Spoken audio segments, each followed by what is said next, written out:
what we are going to comment on will just be based, I guess, on kung ano po yung lumabas dun sa press con. I Sige, just sir. everyone's clear kasi we're still honestly I understand that you all need us to react, at least no, give you an initial reaction, but hindi pa namin natatanggap yung report, so mahirap mag-comment on very specific details. So what I was looking to give was just a general statement on the investigation conducted by, of course, the Blue Ribbon Committee. Sir, if you could just give us an initial reaction on the initial finding lang din naman that and on the recommendation to file graft and corruption charges versus former DBM Procurement Service Head Lloyd Lau, former DepEd Undersecretary Elaine Pasqua, and other education officials over the purchase of the supposed overpriced laptops nga daw, sir. And based on the draft report, the laptops were overpriced by 979 million. Can we get the DepEd's initial reaction to this, sir? Yes, ma'am. Thank you. So basically, katulad nga ng nasabi namin, hindi pa po namin natatanggap yung copy talaga ng report. So we do not have the details. But as an initial reaction, ang DepEd naman po has always said that we are committed to transparency and accountability. And that applies specifically also to the procurement process. So we appreciate the investigation that was conducted by the Blue Ribbon Committee. As to their findings and recommendations, tayo naman po sa DepEd, we will definitely consider those recommendations and findings so that we can also strengthen our internal controls in terms of procurement in DepEd.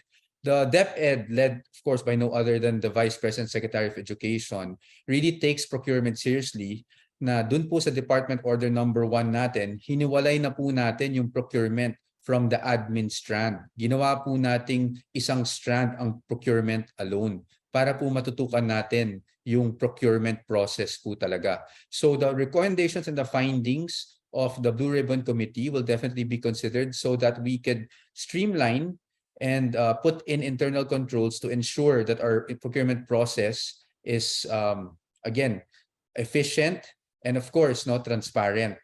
Now, as to the question on the charges to be filed against the officials, again, we have not received the report, but perhaps that would be something that will be considered by the Ombudsman. We will monitor, and of course, DepEd will always cooperate kung meron mang proceedings that are going to take place in terms of if they need documentation on the side of DepEd, we will definitely cooperate with the process. Hi, sir. Good afternoon po. Good afternoon, Sir John Vic. Hi, Yes. sir. Sir, clarify lang. Some of the, first is kung may directive na ba specifically si VP Sara, alam niya na ba yung naging decision or recommendation ng report? And number two, some of the officials that were recommended, that were included in the recommendation are current DepEd officials, including Yusek Ann Sevilla and Director Abanil. Meron na bang specific na plans forward? Like, would this recommendation be, would this have an impact on the current operations of DepEd, considering na sitting officials din yung ibang kasama din sa recommendation? Yes, I understand. Thank you, Sir John Vic. Sa ngayon po kasi, no, hindi pa, dahil kakatapos lang ng press con, hindi pa po kami nakapag-usap ng Vice President Secretary of Education. So we will update you on that once makapag-usap kami and I've received guidance on the matter. Now, as to the cases to be filed, pagdating naman po sa DepEd, no, we will have to see if it will be a case that will be filed by the Ombudsman or DepEd. Because lalo na itong case na to, it's not only limited yung mga, let's say, the administrative matter, the transaction in general is not limited to just one agency. Nasabi nga, nang involved dito is DepEd and PSDBM. So maybe the Ombudsman will take cognizance of the case. I don't want to preempt the Ombudsman, but let's see, no. And on my part naman po, no, we will seek guidance from the Vice President Secretary of Education how we will proceed with that. As to the liabilities of the officials, of course, the criminal charges, these are personal liabilities on the part of the officials. So the question would be probably best directed to the officials themselves. Thank you, sir. Thank you, Sir John Vic. Hi po, Attorney. Hi, Ay, sir. attorney. Yes. Yung sinabi po kanina ni Senator Tolentino regarding daw doon sa yung pagbawi daw po ng mga funds to make, yung pagbawi daw po nung sinasabing funds na quote-unquote na kinurakot to become a teacher's wellness fund. Ano po yung reaction ng DepEd po rito sa sinabing sa parang suggestion or yung para recommendation ni Senator Tolentino or ng Blue Ribbon Committee regarding this po?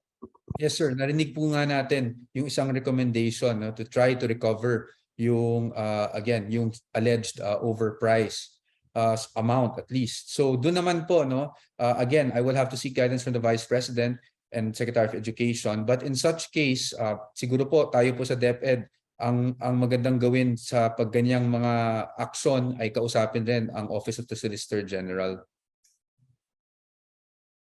Thank you, attorney. Thank you.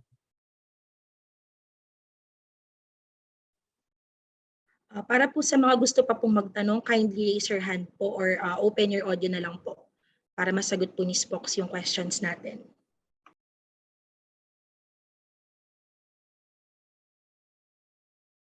Hi, Okay. sir. Jasmine Romero po from Hi, ABS-CBN. Ma'am Jasmine. Yes, good afternoon po. I just want to know how DepEd feels about this. Ano po yung moral ngayon na nararamdaman ng mga empleyado tsaka yung mga involved officials? I know this hasn't been talked about internally by the officials, pero kamusta po ba yung mga nararamdaman at moral na rin po in general ng mga taga-DepEd?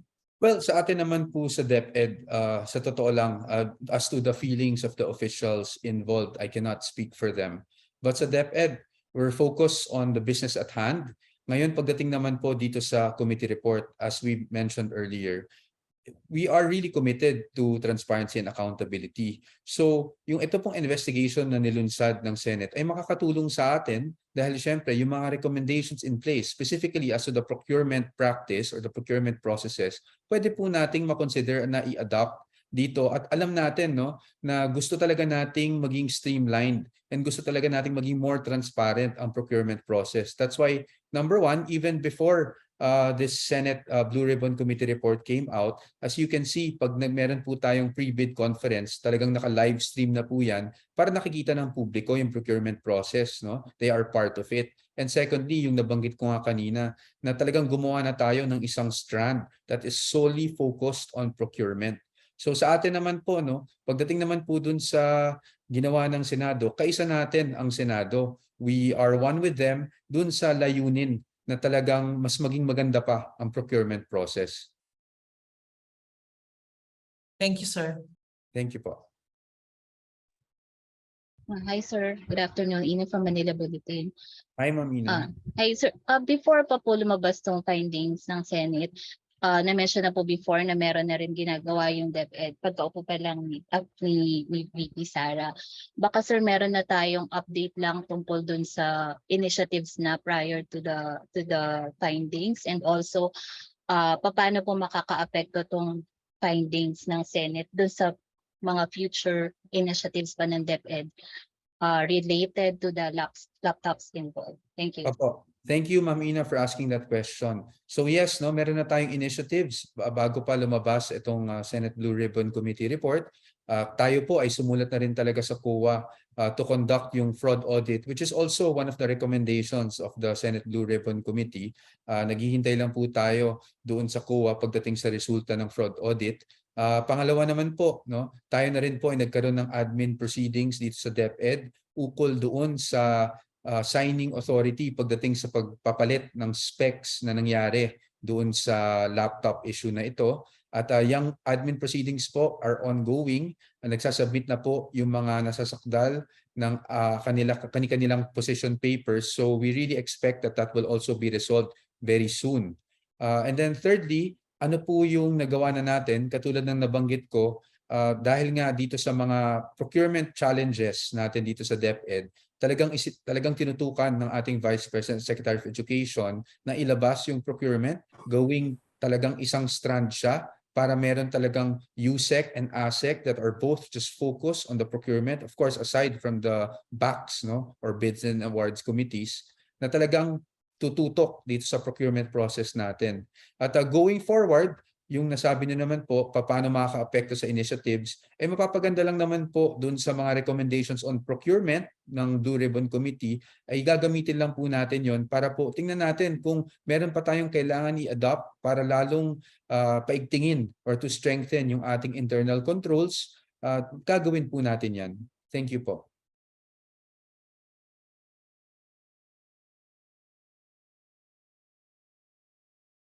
Hi, si Red po ulit to, attorney.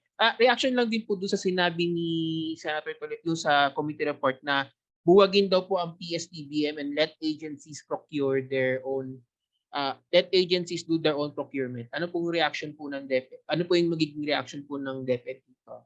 Po, Sir Red, ukol po dyan, no? Out of respect for another kapwa nating government agency, the DepEd will not comment on the matter. Thanks po, attorney. Thank you po. Sir Glenn Nuego, DCWB. Hi sir, good afternoon po. Yeah, sir, follow up lang dun sa binanggit ni John Vic kanina sa tanong niya. Sir, pag ganun po yung halimbawa nga, meron pang mga existing, may mga nakaupo po ngayon na officials. Paano yun, sir? Doon pa rin sila sa pwesto nila o may procedure na sinusunod po sa isang departamento, sir? Paano po ba?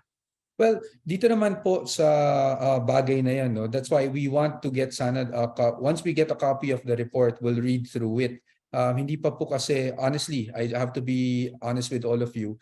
I have to admit na hindi pa po kasi clear sa akin. For example, dun sa admin proceedings kung sino ang nire-recommend to start the admin proceedings, whether it be DepEd because we can do that, or the Ombudsman because the Ombudsman can also do that.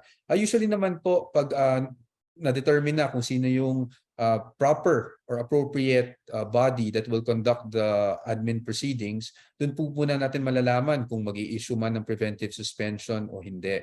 So, pag meron pong mga instances na pag nahain yung kaso, may kaakibat na preventive suspension, pero ayaw po natin munang pangunahan lahat yon.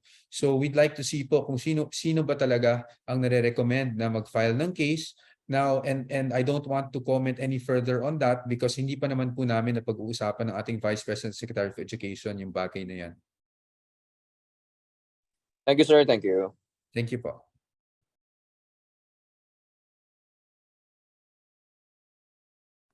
Next Hello. question po from... Hello. Hi, Ma'am Steph. Hello Yes. po. Yes, attorney. Baka kasi nawawala yung signal ko po. Pero follow up lang po dun sa nabanggit ni Sir Red kanina.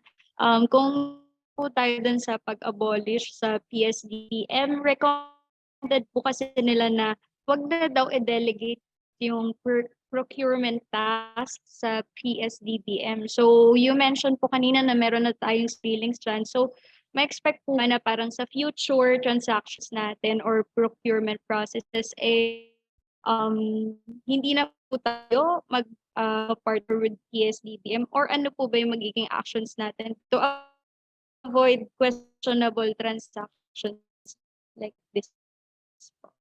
Opo, yes. So tayo nga po talagang, again, dun sa recommendation to abolish, of course, we will leave that up to the Senate.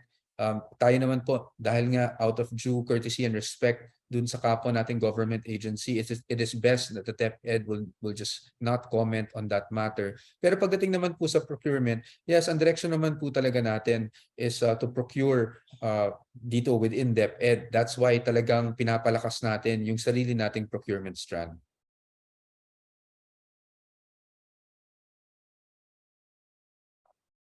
Ma'am Steph, Okay. okay na po tayo? Thank you. Thanks po. Thanks po. Yes po. Sige po. Okay. So I guess we're okay for now. Pasensya na po talaga. If I cannot really answer everything in detail, please allow us time also to just receive the report and go through the report. I will also seek guidance from the Vice President Secretary of Education. But sa ngayon po, the reaction of DepEd in general is that kaisa naman po talaga kami sa Senado pagdating dito sa layunin nila na lalo pang pagandahin ang procurement process dito sa government. And that is why po talagang we will seriously consider the recommendations of the Blue Ribbon Committee report para po mapalakas ang procurement process within DepEd.